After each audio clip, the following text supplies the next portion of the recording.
কি বলবো বাবা, ব্রিজে দেখছি কি অবস্থা, ভেঙে সব কানিস মাই সব ভেঙে পড়ে গেছে। আজ কদিন থেকে শুনছি ব্রিজ হবে কয়েকবার কিছু লোক আসলো, এই যে তারা ব্রিজ তৈরি করতে পালিয়ে যায়, আবার কিছু কিছু কাজ করতে পালিয়ে যায়। এই তো এই অবস্থায় দেখছি। কারণ ব্রিজটা যদি ঠিক মতো না হয়, আমাদের চলাফেরা করতে খুব অসুবিধা। আমরা কীভাবে চলাফেরা করি এই যে এই সেতুর ওপর দিয়ে আমাদের চলাফেরা করতে হবে না? হ্যাঁ, ঝুঁকিপূর্ণ হয় রাত্রে। হ্যাঁ, সমস্যা, বিশাল সমস্যা। এখানে যদি কোনো দিক থেকে অ্যাক্সিডেন্ট উল্টি পড়ে যায় তো তার সেও যাবে, তার ভ্যান রিক্সাও যাবে। সাহেব আসলো যে ব্রিজ আমাদের ডাকলো যে এই ব্রিজ আপনার হয়েছে উদ্বোধন হবে, ব্রিজ উদ্বোধন হবে। এখানে আরও অন্যান্য ব্যক্তিরা সবাই আসলো। আসার পর তো ওরা বললো যে ব্রিজ কাজ শুরু হবে অল্প দিনে।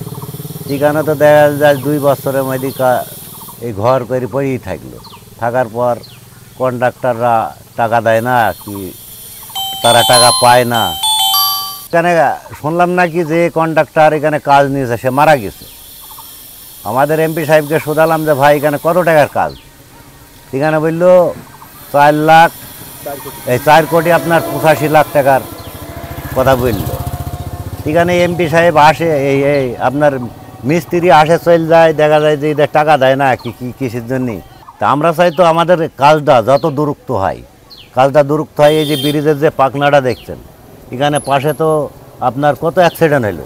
এখানে মোটরসাইকেল অ্যাক্সিডেন্ট হলো, ভ্যান অ্যাক্সিডেন্ট হলো। তার কারণ এখানে তো কাজ না হলে তার আপনার মানুষজন পার হতেও পারে না। আমাদের এই ব্রিজটা আজ 4 বছর ধরে বন্ধ আছে।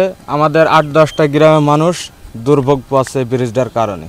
এই ব্রিজটা যত তাড়াতাড়ি সম্ভব আমাদের সম্পূর্ণ করে দেওয়া হোক। এই পাশে গ্রাম আছে পাকুড়িয়া, চিতলা, ঢেপা, আজান, জুগিন্দা, নোয়াখালী, এদিকের মানুষ সব এদিক দিয়ে চলাচল। এদিকে আছে আপনার কুচুইখালী, জুগিন্দা, দিগলকান্দি, ভাটপাড়া, বসিবাড়ি, কলোনি, বাড়াদি বাজার, এদিকের লোকজন এই ব্রিজটা আমরা চলাচল করি। যে অনেক ঝুঁকিপূর্ণ অবস্থাতে আছে, 2 সাইডের কোনো কিছু নাই, সব খুলে খুলে পড়ে যাচ্ছে এই ব্রিজটায়। ভারী যানবাহন গেলে ব্রিজ ভেঙে যাওয়ার সম্ভাবনা আছে। কষ্ট হয় আমাদের, মানুষজন সাইডে কোনো সমস্যা হয়েছে, গাড়ি ঘোড়া আসলে তো সাইড দিতে পারছেনি, দাঁড় চাইতে। তো ওপর ধরুন ফসল আছে, ফসল যাওয়া ভালো হয়েছে আমাদের, যে দেখেন ব্রিজ হয়। ব্রিজের সমস্যা ওপারের কুচুইখালী লোকের চাষবাস, পাকুড়িয়া মাঠে আসা যাওয়া, এই যে সবজি চাষ করে, সবজি চাষ নেই এখানে যার তার অসুবিধা, গাড়ি ঘোড়া আসতে চায় না। যদিও বা আসে তো দেখা যাচ্ছে গাড়ি সাইড দিকে পড়ে যায়। গাড়ির থেকে একটা গরু পড়ে গেছে, উপর থেকে পড়ে গেছে, গরুটার মাথা ভেঙে গেছে।